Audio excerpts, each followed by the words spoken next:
title of our capstone project is The Good, the Bad, and the Vampire, contextualizing the dangerous other in Bram Stoker's Dracula. And we are so excited to connect with you vulnerability that is pertinent to all of us in our lives, to Dracula through historical events, and relate it back to today. Claire is going to start us off. Yeah, so something that we noticed was important throughout Dracula is an interest in and fear of otherness, whether that otherness is from a difference in nationality or class or even sanity or gender. So one of the differences that is heavily focused on throughout the novel is the idea of East versus West and the variations in religion, science, and culture between the settings of London and Transylvania. So at the beginning of the novel, we see Jonathan Harker traveling to Transylvania and his interaction with all the locals of those areas. And he's really dismissive of them and sort of writes off their superstition, acts like they're a little crazy. One episode that focuses on this is Jonathan with the wife of the landlord who offers him the crucifix. He called it all very ridiculous, and he said, "I did not know what to do, for as an English churchman, I have been thought to regard such things as in some measure idolatrous." So a lot of the characters in the novel, the English characters are Protestant, so they have certain feelings about Catholicism, which is the religion of a lot of the Eastern characters. And these sort of sentiments towards Catholic people weren't uncommon. In a book, Popular Anti-Catholicism in Mid-Victorian England, it states that anti-Catholicism in one form or another has been an English characteristic since the Reformation and was especially marked in the 19th century. So Protestants in England viewed Catholicism as both a threat to their morals and a threat to their government, and both of these fears can be seen in how Dracula is represented throughout the novel.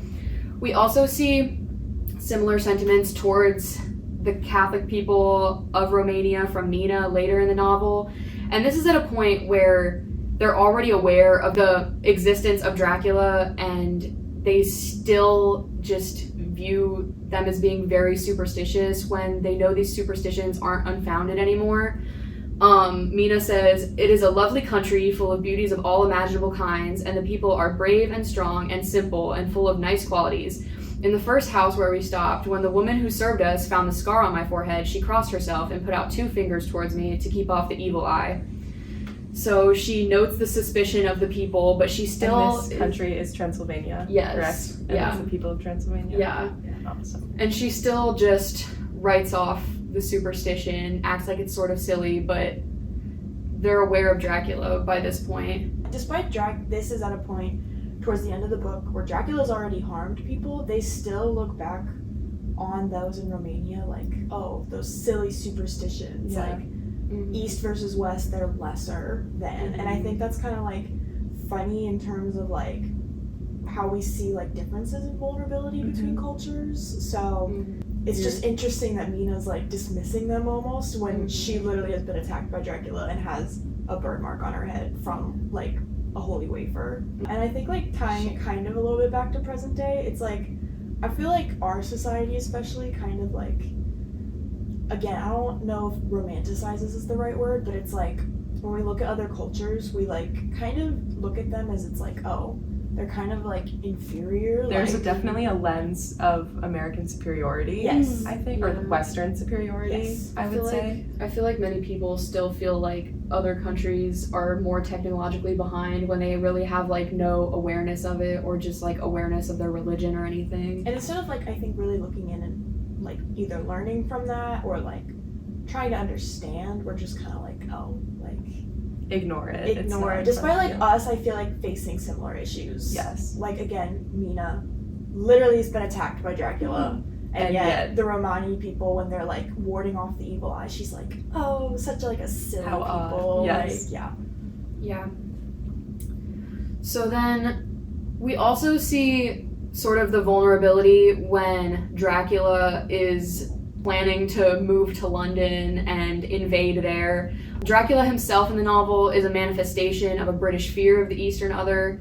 In an article called Defanging Dracula, the Disappearing Other in Coppola's Bram Stoker's Dracula, Eric Marshall sums up the threat that Dracula poses, writing, "The eponymous vampire is the overdetermined figure of cultural, ethnic, and racial otherness. The threat that he brings to modern England represents not only a fear of the non-English invader, but also an anxiety over technological and cultural relapse. Since Dracula comes from a pre-modern era, bringing with him pre-rational, religious, and supernatural powers, he threatens the rule of science, progress, and order. Because of the myriad dangers associated with Dracula in the novel, he must be destroyed.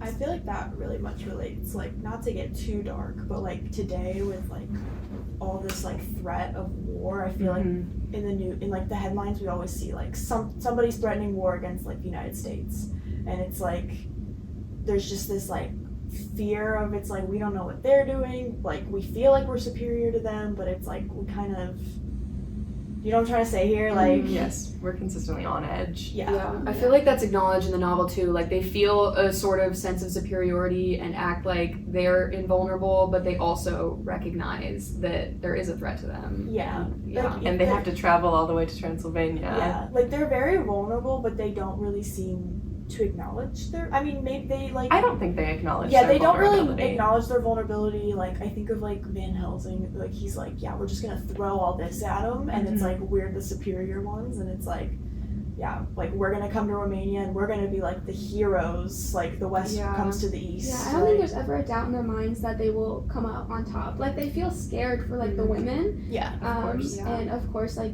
poor rest in peace Quincy Morris, like he does need Our his downfall. American. Yeah. But it's always like a very much masculine, like we're gonna take this threat and we're gonna dispose of it, and that'll be the end of it, and we'll save the world forever. Yeah, them going to Transylvania too is also like described in it as like a crusade. So there's like a lot of religious connotations with them going to Romania to kill Dracula. So at first in the novel, when Dracula's talking to Jonathan, because he's an outsider, he's really making himself appear as non-threatening to the English characters. He says, "I long to go through the crowded streets of your mighty London, to be in the midst of the whirl and rush of humanity, to share its life, its change, its death, and all that makes it what it is. But alas, as yet I only know your tongue through books. To you, my friend, I look that I know it to speak." So he's sort of presenting London as like a really modern city, as like nothing he's encountered before, and he sort of acts like he's not familiar with the language when he can speak it just fine. But Transylvania is really depicted as strange and less advanced. He says, "We are in Transylvania, and Transylvania is not England. Our ways are not your ways, and there shall be to you many strange things. Nay, from what you have told me of your experiences already, you know something of what strange things here may be." So it's just really presented as being the old world versus the new world. And I think it's an interesting note that we discuss Dracula as vulnerable, as well as the Western characters. They're both vulnerable, but in different aspects, like a different definition of vulnerability. How would you define vulnerability? I mean, I think they both pose like a vulnerable risk to one another.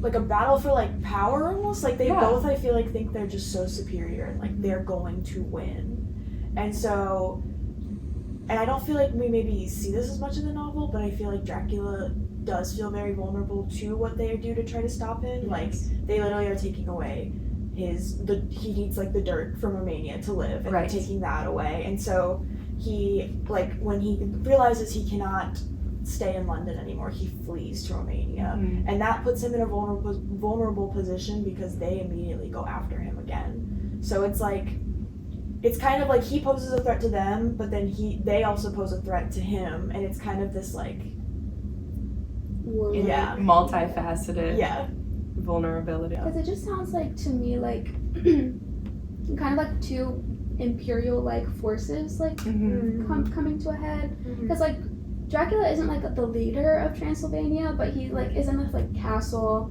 and he's kind of like he's not fully like culturally Romanian either, so he's like othered in Romania and othered in London, so he's just like this sudden like disruption of like everything.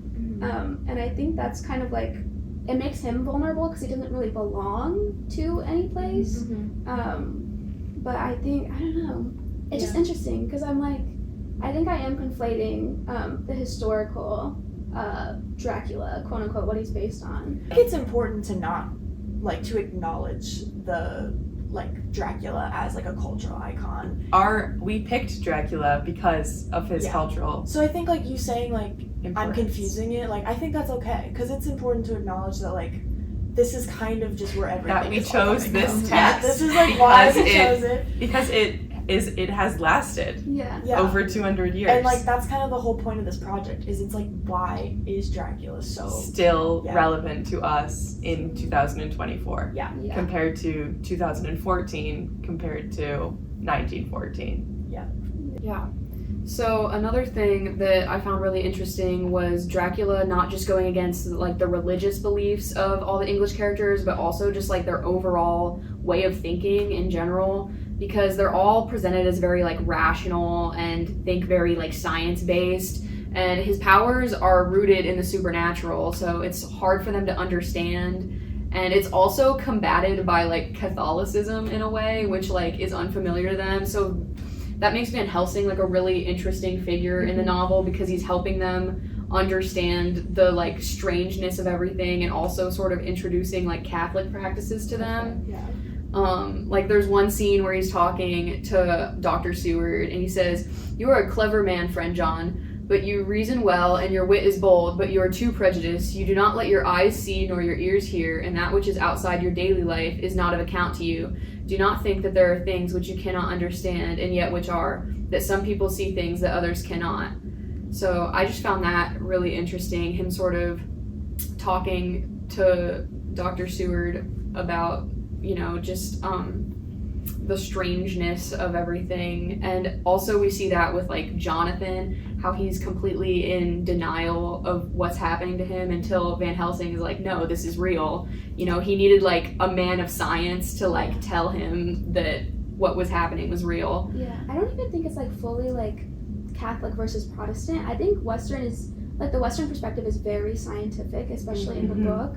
So I think it's interesting that like Stoker like puts like science and religion like against each other a little bit. I agree. Yeah. And like religion kind of comes out on top in like the book. Yeah, and I think like going back to what we were talking about with like the Romani people and Mina and all of that,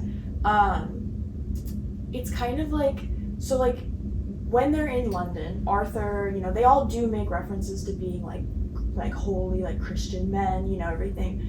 But like when they come to Romania, it's like, oh well, we're gonna bring our technology and our science to you and defeat this like thing that like, because like honestly the people in Romania view Dracula as like a demonic thing, like a religious type of thing. And so it's kind of like them again, East versus West, coming back and being like, well, we're gonna, you know, but it kind of like what Lex said, it is funny because a lot of what Van Helsing does is very based in religion. Yes. So it is like a very interesting conversation about like this whole science versus religious belief. I agree. All right, so I also did Western, but mine was more of a focus on how like the Western character, specifically Dracula, is othered by animal imagery.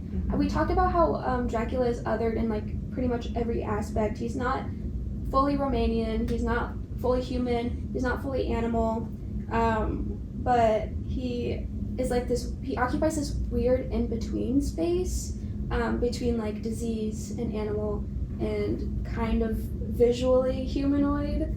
And I think how his otherness is implicated by animal imagery speaks to a lot of like the historical situation in London at the time. So historically, there was a lot to do with rabies in London.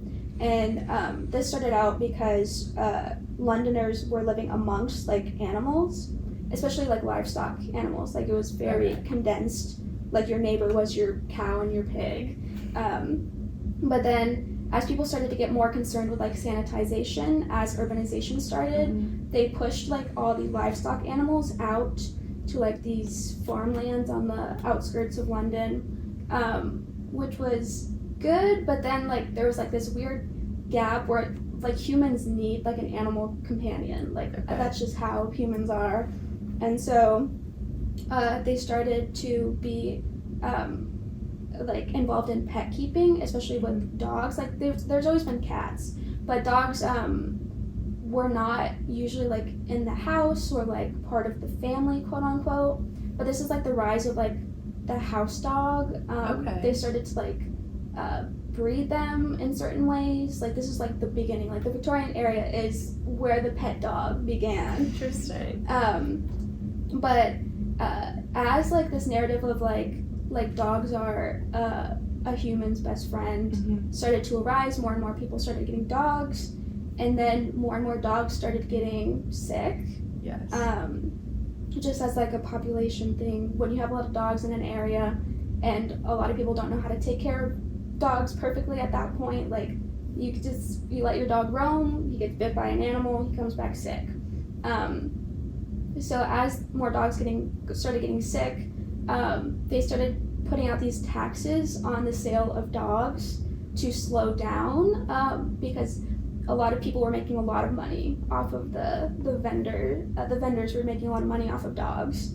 And while they did this tax, people let their dogs loose because they didn't want to pay the tax. So then the rabies problem got even worse. And there's just like this weird fear that began to arise of like dogs roaming on the street. I read this really cool article called like Roaming in Dracula, like the rabies, and very interesting. It was just about how they had never really thought about the disease between animals and humans before until this. But it like transgresses this like weird boundary where you expect like a natural order there, where it's like, well, this is a different species, so you shouldn't be able to transmit. Like it creates like erases that boundary a little bit. And it's also in Dracula that the fear of international disease was really implicated as well, which goes back to the East versus West dichotomy in the book, because a lot of what they were saying was, people are getting like sick with like punctures in their neck.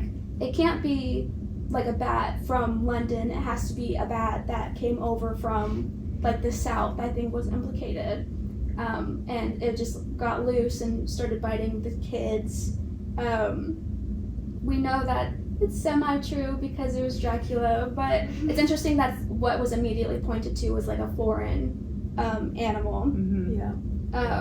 So culturally, I brought up the transgression of natural boundaries, but it's also like I feel like a weird transgression of social boundaries as well, because if you start to get this disease into London, then you start to feel a cultural fear over the people coming into London, because if they're carrying the disease as well, then you don't really want any part of that. And there's like this kind of maybe metaphorical language around the disease, as I linked it towards like the fear of new ideas as well. Kind of as a disease. There was just like this weird tension, and the fear of the unknown starts to really like solidify in the Victorian era, because you're getting a lot of cross-border travel. People are starting to like trade more, and it's starting to become like more of what we can recognize now as like our like travel urban, and our urban globalization systems. I think this was really interesting because of the COVID implications as well. So of course. We have to talk about it. We have to talk about COVID. Because when I was reading Dracula, the bat imagery was very linked to what I've heard before about COVID. Because even I believed at one point that the COVID was started by a bat in China. I believe that too. If you asked me 4 years ago in February where COVID came from, I remember there was like a viral video of a woman eating like a bat's wing or something, and it's like, sadly, I genuinely believed that somehow that's like COVID started because of that. I read about that one actually. It was like she wasn't even Chinese. I think she was traveling somewhere else, and I think it was maybe like I don't want to implicate any area. I think it might have been the Philippines. I think Filipinos sometimes they eat bats. Yeah. And she like traveled to some other country, and then that video started to circulate because they were like, oh, like a Chinese woman eating a bat, therefore all of China eats bats. Yeah. With that kind of like fear and vulnerability comes like the finger pointing. And who do we blame for this? Not even how do we solve it, but like who did should something pay? wrong? And Yes. and I think that's a major theme we see both in Dracula and today. It's like when you are scared and vulnerable, you immediately try to find something to blame because you need that comfort.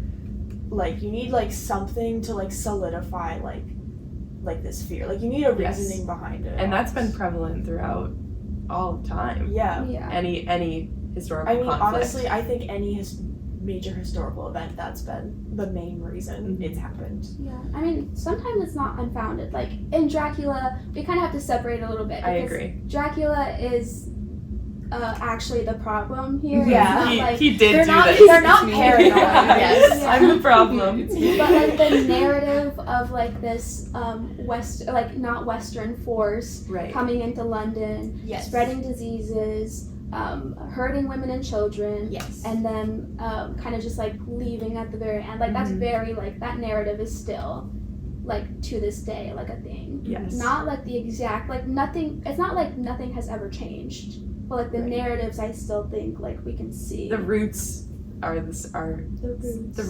same. Yeah. And going along the lines with COVID and vulnerability, we felt that vulnerability. We were all scared of getting sick, as we should have been. But then I think a lot of the times this vulnerability endangers specifically people of color. I think we can semi-label the West as maybe we should implicate the white West instead because that's I agree. Yeah, because there's not like it's only white people in the West, but the white Western idea is that that sort of thing should be like you can visualize the otherness on other people. And during COVID, we were feeling vulnerable, and a lot of people were feeling scared. And then what ended up happening was the vulnerability ended up shifting onto specifically Asian Americans, not even just Chinese Americans, but because I know anyone who looked different than a white Westerner. Yeah, a lot of like East Asians, Koreans were facing violence at the hands of non-Asian Americans, as they were trying to protect themselves, they endangered other people. Yes. I think it's very interesting because it points towards like a sort of intentionality, Chinese Americans or Asian Americans wanted this disease to spread. That's another thing because there was a mythology about it being like a bioweapon or whatever. I remember that. But it's just very interesting to me that it ties back to Dracula in this way, and that's what I thought about when I read the book. Yeah. And like queuing in like the next topic like a little bit, I was thinking about vulnerability in the start of COVID, being like specifically like elderly, but also like kids as well. Like you just don't want them to get sick with that disease. The vulnerability of women and children in Dracula was super interesting because it's not only Dracula who was animalized. Lucy was also animalized a lot in the text. Yes. I think for various reasons that we can get into later. But as she started to get like sick with the vampirism, she started being described in the same ways that Dracula was being described, like her very red gums and lips and her white teeth and her shrieking her and like beauties. And she became like very different than how she was described before, because she was described as like Lucy the beautiful Lucy, like this perfect ideal Victorian woman. And then Dracula transmitted kind of his otherness onto her, and she became completely unrecognizable and not worth saving. She becomes the Bloofer lady. The Bloofer Maddie will yeah. delve into later. Yes, I agree 100%. I think it's like funny, and I think like I'm gonna touch on this a little bit more in my topic, but like we like to think, I think in this modern day and age, like in 2024, that we're all like, we read Dracula and we're like, we're past this. Like, oh, that doesn't happen. This is a classic. This is a for classic. a reason. This is like, oh, this is what like It was like that older, back then. Yeah. But like honestly. But you read these classics and you make all these connections, and it's like, it's still very prevalent today. Maybe it's just not as obvious, although I would like to argue there are some things that are very obvious. Yes. But like,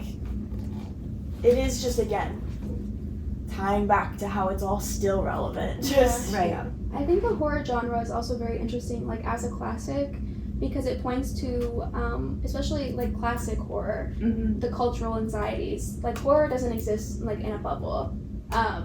When we read Dracula, you can pick on pick up on the fear of new technology, pick up on the fear of women becoming stronger, more intelligent, exercising their intelligence. Yeah, not even just like, Bram Stoker probably wasn't writing this being like, I don't want women to be empowered, but he was like, this is like a very weird time in history, like the Victorian era was very like tumultuous and like its cultural ideals.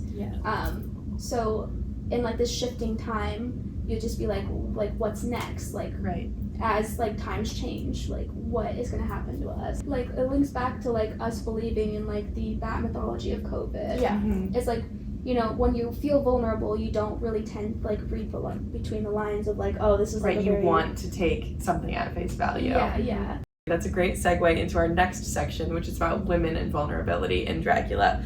Myself, Maddie, and Dylan are going to delve into these women who really control the narrative and the plot of Dracula and propel it forward to the end where we see our Western heroes emerge. So to start, Dracula has two primary women, Lucy Westerna and Mina Murray, who marries Jonathan, turns into Mina Harker.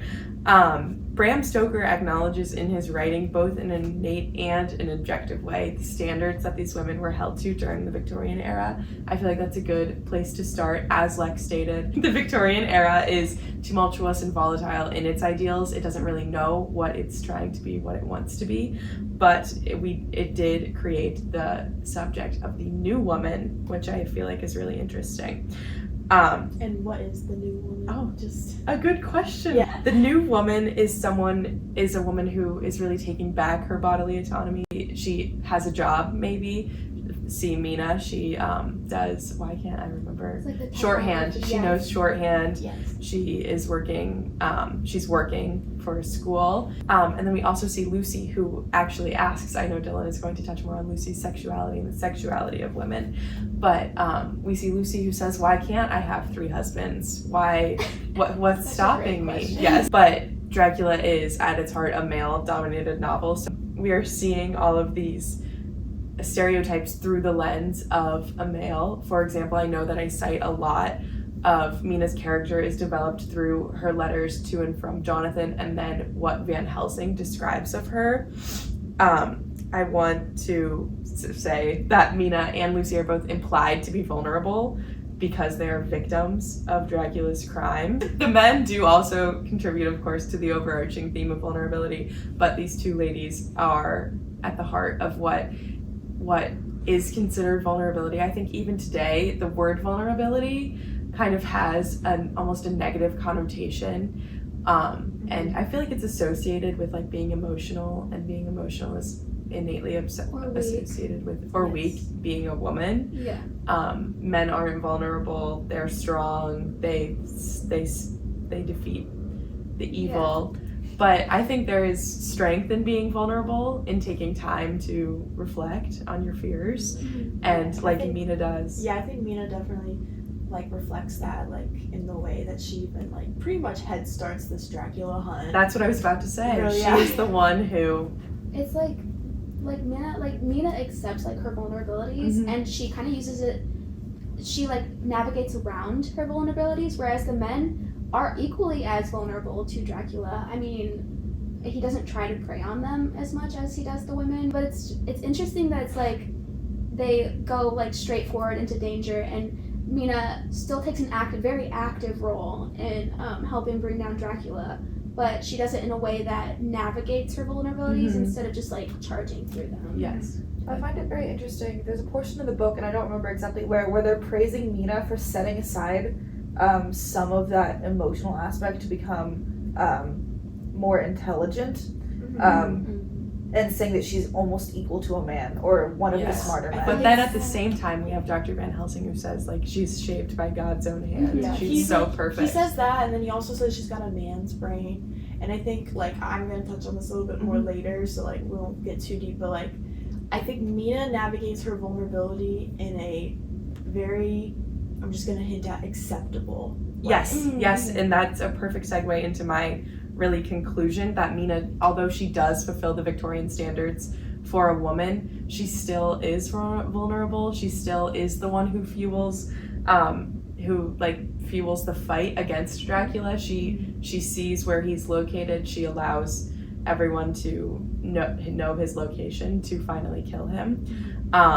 I write that she's engaged to be married, and she concludes the novel with a child, which I know Maddie's going to touch on the children subject as well at the end. But Van Helsing even says at the very end, this boy will someday, her child, Mina's child, will someday know what a brave and gallant woman his mother is. Already he knows her sweetness and loving care, stereotypical woman, motherly roles. Later he will understand how some men so loved her that they did dare much for her sake.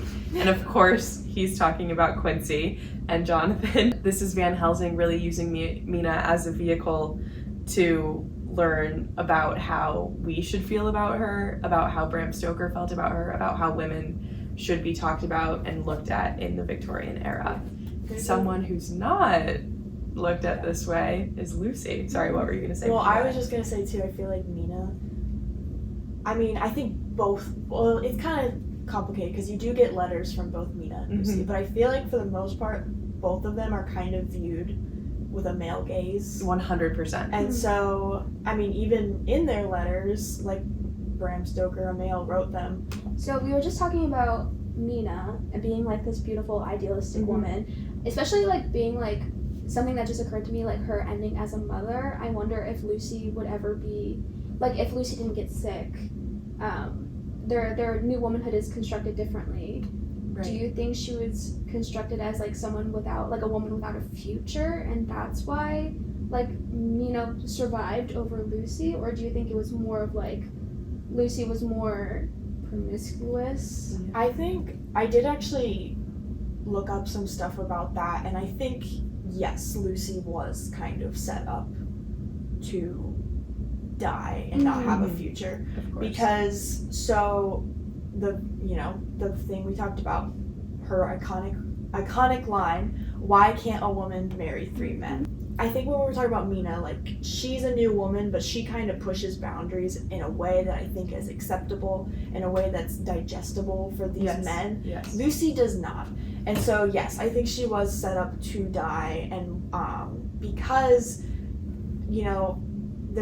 I think there's a reason that Mina was saved and Lucy wasn't, because Mina, again, she, she was a big help in, like, the fight against Dracula, but, like, she really served, like, her character served, like, the men in the novel. Yes. More of like an inspiration, I would Yes, say. and I think Lucy was a lot more independent. I mean, yes, she, like, had Arthur and all of that, but, like, she was very much her own person. And so, I don't think Bram Stoker would have known what to do with her no. apart from killing her. Yeah. Does that make sense? It's weird because I feel like she did to a certain extent fit into like the ideal. the ideal, not even the ideal new woman, but like she was rearing up to marry. She this wanted guy. she wanted love. picked She wanted one. the And I think, like, so I did actually talk about that a little bit, like, how Lucy breaks the mold. So, like, yes. So, in Victorian society, it was very normal for a woman to have many suitors. Yes. Like, it was very normal for her to have options.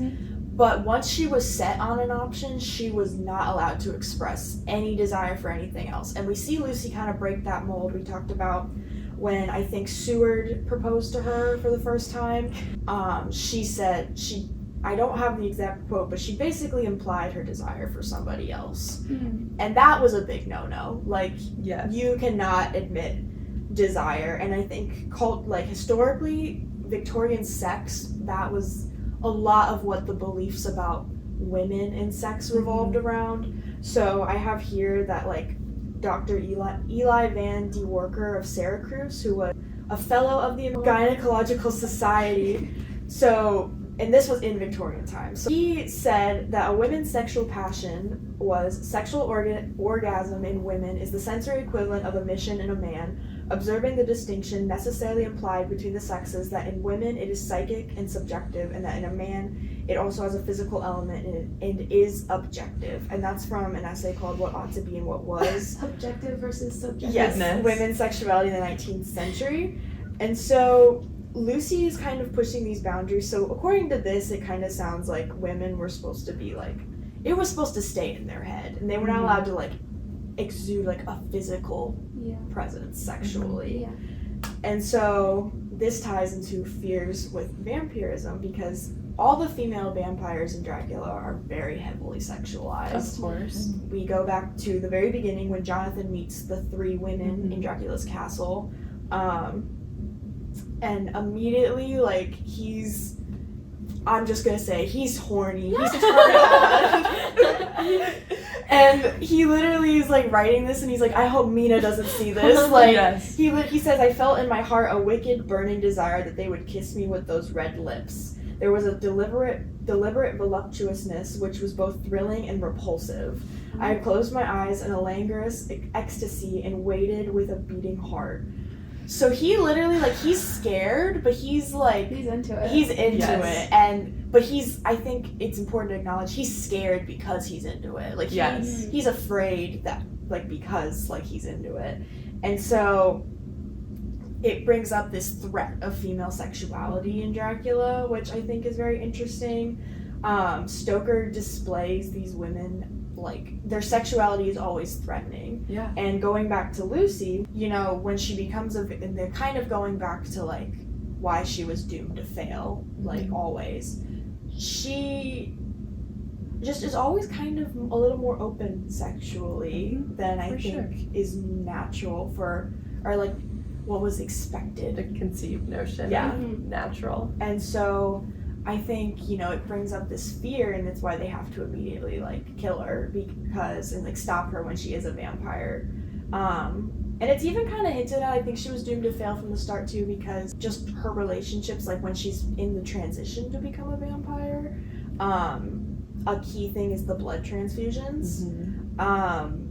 And, again, going back to, the Victorian sex ideals, they viewed sex as a very, very deep personal, I don't want to say it like this, but the exchanging of fluids was a very, very deep thing. Of course. And so with the blood transfusions, so they make it Arthur has to do it because he's gonna be her husband, and that's the honorable thing to do.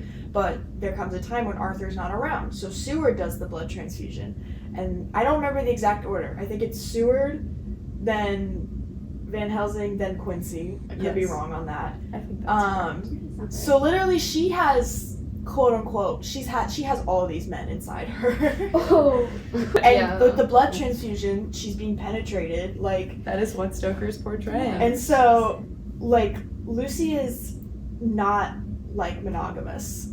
So again, she was always, I think, set up to fail, because there was no way she could have survived and still have been seen as the perfect woman. Yeah. And still today, you are set up to fail if you are seen with a lot of suitors. Yeah, I think. Yeah. Which I think I was thinking while reading this, the idea of women in sex work and stuff like that, they are just not viewed the same.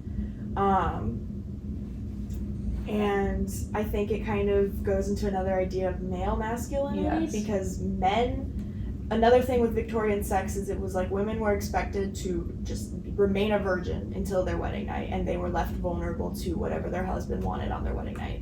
However, it was perfectly acceptable for a man to not be a virgin and to have lost his virginity to a prostitute or, somebody like that. It was actually men were supposed to have experience. Right. So, speaking of male masculinity,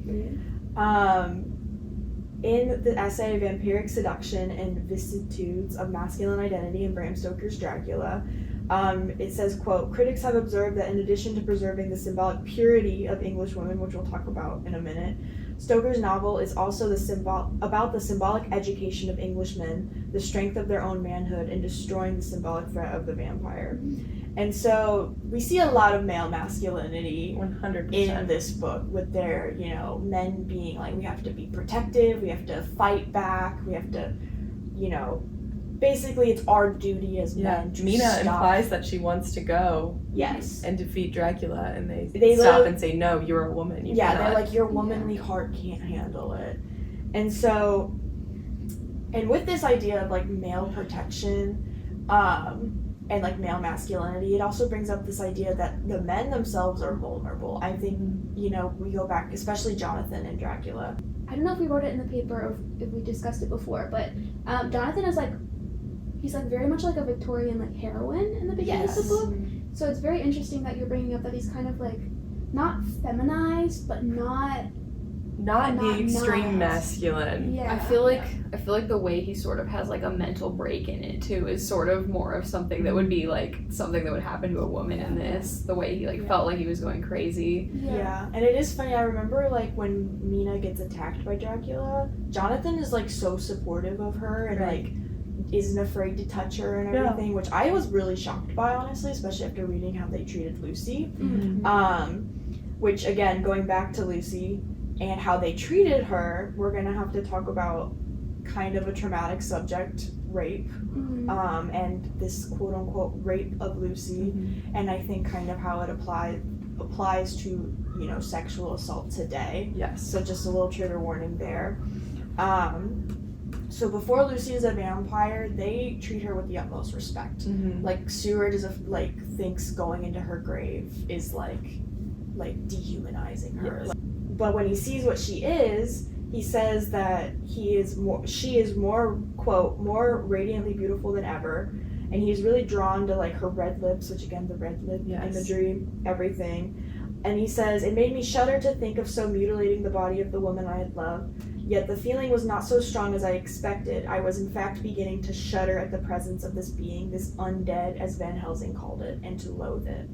And so now that Lucy's a vampire, she's very sexual, like a lot more sexual. Like she tries to kiss Arthur, she tries to pull her in. Once she's a vampire and they see what she is, which is kind of alluding to, once they see that she's not so like perfect and innocent as they thought she was, they're not really afraid to stop her. And so when they finally kill her, like when Arthur stakes her, which keep in mind, Van Helsing has Arthur stake her because like it'd be the honorable thing to do. It's a lot about what's honorable. It says, the description of her dying says, the thing in the coffin wreathed in a hideous blood-curdling screech came from the opened red lips. The body shook and quivered and twisted in wild contortions. The sharp white teeth champed together till the lips were cute and the mouth was smeared with a crimson foam. And so, when you hear that, what comes to mind? Like what that description is? Definitely sexual assault. It's basically, and it's an allusion to rape. And kind of going back to historical times, in Victorian England, the rape culture was very interesting because it honestly, rape was not seen as a bad thing if you were doing it in an attempt to restore like the balance of gender. And so these men and their protection, it kind of is like a protection versus desire sort of thing, where they literally are like, we're doing this because she needs to, like, she is a thing to be stopped now. Today, that's still very prevalent. I think 100%. In 2024, we like to think we're at a place where like it's not like that anymore, but it is. And I think like it goes back to like, this whole like she was asking for it type of notion. Narrative. I think it kind of goes back to, I think we still today have a very toxic masculinity culture about us. And so a lot of it is like this horrible stuff is like restoring their masculinity. Yeah, especially because Lucy is talking about like how they think that they're doing the right thing. I think it's important to mention that Lucy was actively harming children, which we will get into. Yes, we will get into that. But it's like going back to that like this is for the best kind of narrative, and like a very roundabout way, because obviously like vampires aren't real, and like our day. Talking about like that in like kind of like the bubble of like the narrative itself of the assault, the way it's described, I think it still has a lot of. And I think to conclude, we're gonna like go back to like Mina versus Lucy and like why like Mina was also attacked by Dracula. Why is she not? Why does she get redemption? Why does she get redemption? Why is she not being treated the same as Lucy? Like, and you know, Mina doesn't fully like become a vampire. She shows signs, like her teeth become pointed. She has a telepathic connection with Dracula, but they never treat her like that. No. And again, the very interesting question of like, was Lucy always doomed from the start? We're just gonna keep going back to that. And I think, yeah, because, you know, that's how she was written versus Mina. Right, and we even see Mina calling back to Western and Eastern religious aspects. We see Mina yell that she's unclean after she realizes that she's been bitten by Dracula, assaulted by Dracula, but she again still has redemption. She ends the novel. Do you think that's because? Do you think her screaming "unclean" was kind of like repentance? Like, I think so. Yeah, I would say that like, I know that I think there might be a time where she did try to kiss Jonathan, like, but I think like Lucy as a vampire gives into sexual urges. Mina as a vampire fights them. Yes, she's fighting. Yeah. She's trying just fighting to be everything about the vampire. It's interesting because I feel like because even Mina kisses Quincy Morris at some point, but it's not as sexual. Like Mina as a character is not as sexual as Lucy. They always refer to her as a mother figure. Yes. It also brings in this interesting concept of like just how we view an independent woman. Like, you know, Mina still gets attacked by Dracula despite being this like perfect, like acceptable woman. Like, yes, she's a new woman, but like we've talked about, she pushes those boundaries in an acceptable way. And I think it brings up this interesting thing about with vulnerability, this fear of like a woman being alone. Because she was alone when she was attacked. Like they purposely kept her out of the loop, like because like, oh, her womanly part couldn't handle it. And because of that, she was more vulnerable to Dracula's attempts. And I know in Victorian society, a woman by herself was pretty much seen as like fair game. Right. Which is like where, again, the rape culture manifests and everything. But there's still like a difference in the assault scenes where it's like the decent woman versus the indecent woman. The difference like in this idea of release with like the monster, like with Lucy's assault scene, it's like a release of a monster. It's like a release of like an evil force. Like we are fighting something. Yeah. But with Mina's, it's her. She's being taken advantage of. Yes. And so it can be argued that like Bram Stoker is trying to depict like these perceptions of two different women, like Mina and Lucy. One final quote from an essay called "We Should Have Shocked the New Woman, Mina, Lucy, and the New Vampire in Dracula." Says, quote, "Although neither Mina nor Lucy actually do anything to violate Victorian gender norms, they come close in doing so, and Stoker's reclamation of Mina suggests that the only appropriate gender boundaries that women can cross are the ones that benefit men." And so I think even today that's relevant. Yeah. That you don't want a woman to have too much power. Yeah. It's like the difference between a woman getting married and a woman proposing to a man. I think we can talk about how women and children are presented in this novel. Yeah, so I'm focusing a lot on the vulnerability of children and how specifically most of it comes from the vampires in this novel. Mainly Lucy as the Bloofer Lady is what she becomes. I want to focus on how vulnerability transforms perceptions of children in this novel and how it could be perceived perhaps as sexual assault of children or preying upon children by those who are preyed on themselves. Upon Lucy's transformation, she becomes the Bloofer Lady, and she uses these children to feed her continued need for blood.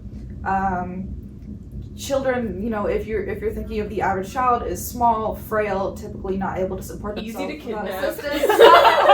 Right. Not only are women seen as weak, but children are seen as weaker. Some history behind the Bloofer Lady name is kind of pertinent to this because it's believed that the children calling her the Bluefree Lady were trying to call her a beautiful lady because Lucy, when she's getting these children to come with her, are luring them away with the promise that she's going to play with them, but never explains what play might entail. There's a lot of modern interpretations that try to erase this storyline, where they'll try to remove Lucy is not in a lot of modern interpretations that include Dracula, or if she is, they try to minimize her connection to children, probably because of the darker meaning behind it.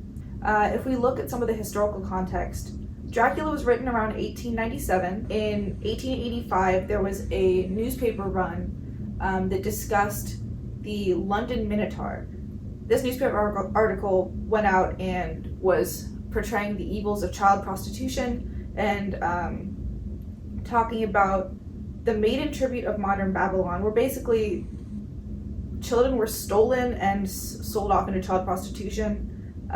Many of the figures who were willingly giving these children away were women in order to protect themselves. Many of the children specifically were girls, which ties back into women and children, kind of tied together. One of the writers of this article claimed that they were being sacrificed to the insatiable London Minotaur in a horror far worse than those recalled in myths of ancient Greece. Interesting how it's kind of the nickname tied back to Bluefree Lady. Even back when the book was written, there's a chance that Bram Stoker might have been trying to call back to a situation that happened 10 years prior and mentioned this in the child prostitution and the preying upon of children in his novel Dracula. But the narrative, like going back to like the narrative being like children being made vulnerable by women, by who is supposed to be by their caretaker, protector, going over like who has power over who. Like women have power over children, the men have power over women. That's kind of like how the social order is supposed to be. So it's interesting that it's kind of being like transgressed in this way that Lucy is using her appearance as a woman, as a beautiful woman, to secure her food source in children. Because like when you're a child and like it's like a beautiful woman in front of you, like you're like, oh, like I trust you. Right. I don't know. Very interesting. I also think it kind of pertains like